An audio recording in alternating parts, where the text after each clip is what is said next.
Good morning, colleagues, and thank you for your understanding. These are exceptional circumstances. We're going to begin today's business with general questions. Question 1 has been withdrawn. Question 2, Jeremy Balfour.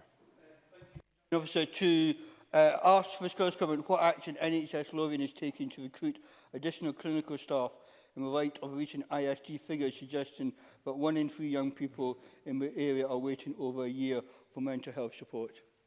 Minister Claire Hawkey. NHS Lothian have assured me that they are committed to recruiting key clinical staff in order to reduce waiting times for CAMHS. They have and will continue to invest £3 million in additional funding into CAMHS annually. And this funding aims to create new capacity and will be ring-fenced as far as possible to start treatment for those who have waited the longest. To date, an additional 23 staff have been recruited, with another 17 expected by the end of April.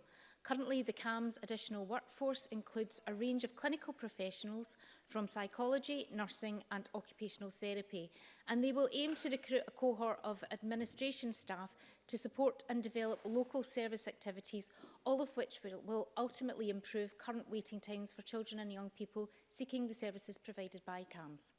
Jeremy Balfour. Can I thank the Minister for a very full answer? I wonder if I could just go slightly broader than I was intending to, just with this change in circumstances announced yesterday by the First Minister with schools closing. Clearly this will have effect on children and adults around their mental health, particularly with social isolation. And I wonder if the Minister could give any advice to parents in particular about how they should monitor that and deal with that, and what help will be available if it has to be taken to a higher level. Minister. I thank Mr Balfour for that question, and I think a very topical and a very pertinent one given the circumstances that we find ourselves in. Mental health can and will be affected by social isolation, and the current pandemic is having an impact on children and young people's mental health, no doubt, and across the general population. So we are working on developing strategies and advice for not just children and young people, but for the whole population, on how to keep yourself mentally healthy and how to improve your well-being, whether that be a time of social isolation, whether that be a time that when you're having to go to work, or just in the general circumstances. Certainly those are pieces of work that we are currently progressing and that we will be announcing in the coming weeks. Neil Findlay. Does the Minister accept what we are being told by young people and their families who are going through mental health crisis, and that is they are telling us repeatedly that the system is failing them and that the services that they require are simply not there? Minister Claire Hawkey. I'm always open to hearing service users and their parents' experiences. I think we need to learn as an NHS from their feedback on how we can improve services right across the country. And Kenneth Gibson. Presiding Officer, I share many of the concerns about the issue of younger people being suffering from increased mental health due to stress and isolation. But what about the people who actually will look after them? And I'm not just talking about parents, but actually mental health care workers. What steps have been taken to ensure that these people are not overburdened in the difficult weeks ahead, given the workloads that they obviously will have to wade through? Minister Claire Hawkey. I thank Kenneth Gibson for that question, and again it's a really important issue.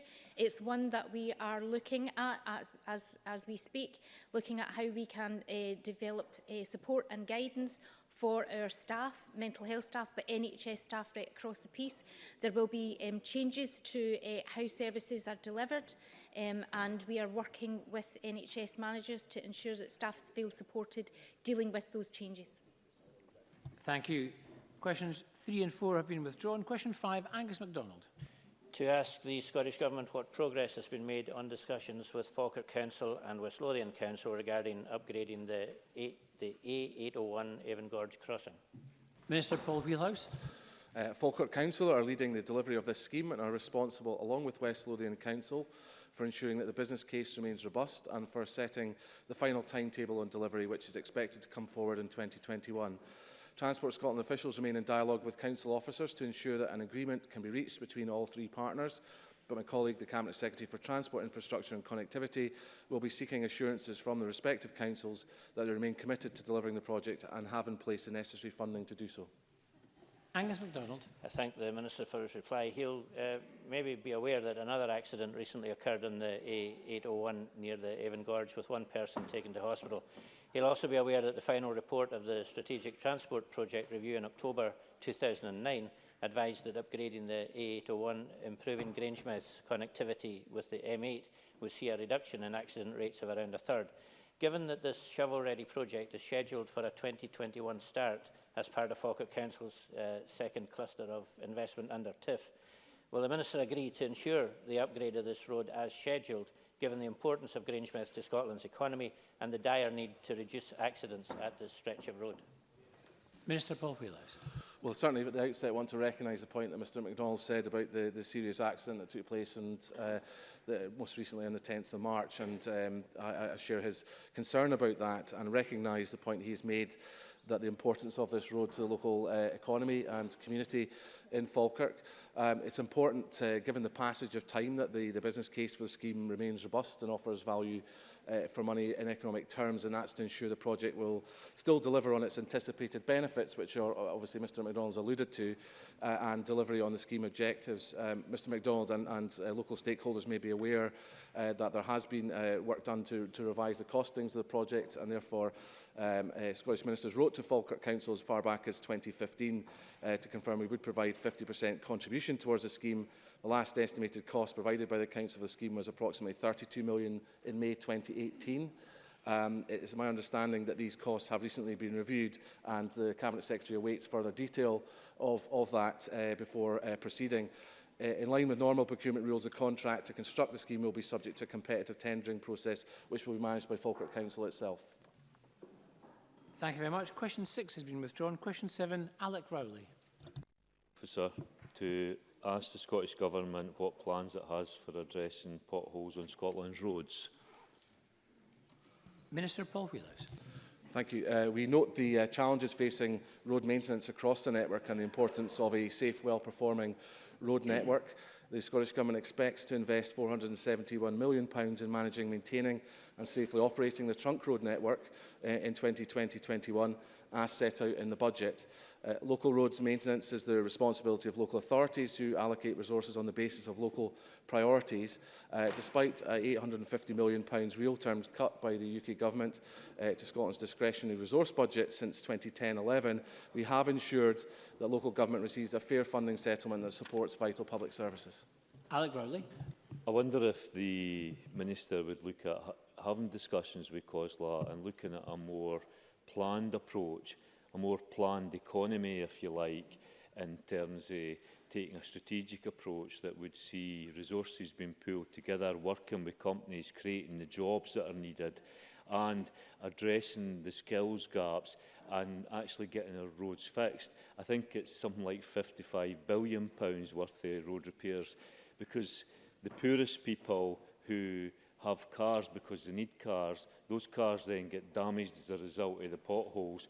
They then are unable to fix their cars. So I think this needs to be a more strategic approach, national planning, going back to the Keynesian approach, investing in the economy, planning jobs and delivering what's desperately needed is to fix our roads across Scotland. It's like a third country sometimes.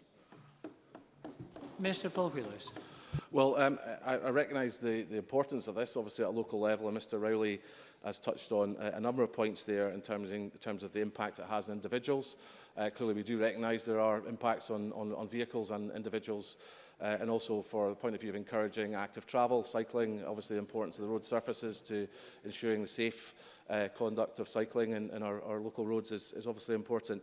These issues have been looked at by the National Infrastructure Commission. The member may be aware the National Infrastructure Commission has looked at all Scotland's infrastructure needs and made some recommendations to government, and that's something that the Cabinet Secretary for Transport, Infrastructure and Connectivity, Michael Matheson, is looking at how we respond to the National Infrastructure Commission report, and I've no doubt that I will pass on the message that Mr Rowley's raised today for Mr Matheson to take forward.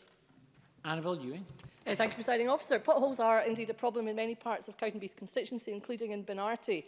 And whilst it is understood, of course, that Fife Council's key focus in the months ahead must be on dealing with the coronavirus, surely work could perhaps go on apace in this area. This would be outdoor work. It would mean contractors could stay in work and could get paid. Minister. Well, I certainly recognise the nature of the work that Ms Ewing has described as accurate. It's obviously outdoor work.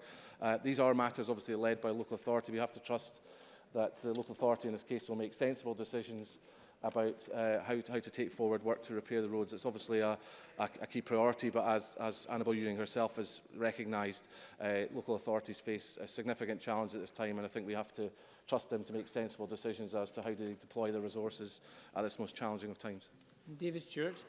Thank you, Presiding Officer. What assessment has the Minister made of the role of potholes in accidents, particularly in rural areas? And will he ask his colleagues in Transport Scotland and the police to do specific assessments of the role that potholes have in accidents across Scotland? Minister. The member may appreciate, just as the Justice Secretary is sitting next to me, these are matters that stretch across portfolio boundaries. I will certainly raise that matter with Mr Matheson and indeed with Mr Yousaf, who's probably heard the points that Mr Stewart has made, and see how we can respond. I'm not aware of an evidence base that suggests that we've got granularity detail about how many accidents are caused by potholes, but there may well be data there that we can draw upon, and we'll come back to the member on that matter. Thank you. Question 8, Adam Tompkins. Thank you, Presiding Officer. To ask the Scottish Government when it last met NHS Greater Glasgow and Clyde and what was discussed. Cabinet Secretary Jean Freeman. At this present time, Scottish Government officials are in daily contact with NHS boards on the planning and preparations to respond to COVID-19.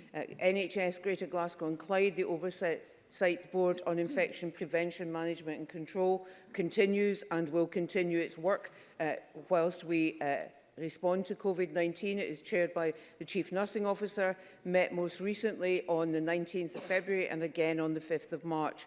The second Performance Oversight Group that has been established and with the Turnaround Director Callum Campbell, chaired by NHS Scotland's Chief Performance Officer, met on the 7th of February, 27th of February, and the third meeting is today. Adam Tompkins. I thank the Cabinet Secretary for that answer and indeed for her round-the-clock work on all of our behalf as we prepare for this unfolding crisis. The Cabinet Secretary and I have corresponded before about the York Hill site in Glasgow, which is largely but not entirely decanted. Can I ask the Cabinet Secretary what consideration is being given to the use of that site and other similar sites which are not in full use at the moment, but which are still, I think, owned and managed by the NHS as facilities that can be used as the crisis continues to unfold? Cabinet Secretary. So I'm grateful to Mr Tompkins. We have talked about this site before and I'm grateful to him for raising it again. I have asked my officials who are currently working on increasing the capacity in the NHS. I should say that the committed increase in capacity in terms of 3,000 additional beds and doubling ICU is in all existing operational sites. But we still need to look at what more we can maximise out of our health service, and the York Hill site and one or two others are in that mix and are being looked at as we speak. As we make decisions on their viability and robustness, then I'm very happy to ensure that members are informed of that as we go forward. Thank you. Question number 9, Richard Lyle. Thank you, Presiding Officer. To ask the Scottish Government what advice has been given to women who are pregnant regarding the coronavirus COVID-19. Joe Fitzpatrick. Evidence does not suggest that pregnant women are more susceptible to the virus than the general population as a result of their pregnancy or are more likely to be ill. However, we know that generally pregnant women are more susceptible to infection and therefore, as a precaution, it was announced on Monday that pregnant women have been advised to take particular care to minimise their social contact. All pregnant women will continue to receive high-quality maternity care throughout their pregnancy. Guidance for pregnant women and maternity professionals looking after them have been produced by the RCOG. Guidance is available on the NHS Inform website. Pregnant women who have any concerns about their pregnancy should contact their maternity care provider. If they have concerns about worsening symptoms or if they need urgent medical advice, they should contact NHS 24 on 111. Richard Lyle. Can I thank the Minister for that reply? My constituent, who is a teacher, is now at home as per government advice. Are we advising other women who are pregnant to do likewise? Minister Joe Fitzpatrick. As I said, pregnant women, along with people over 70 and those who have a high risk of underlying health conditions, are being strongly advised to stay at home as much as possible and significantly reduce unnecessary social contact. And we'd expect employers to support pregnant women and others to do this.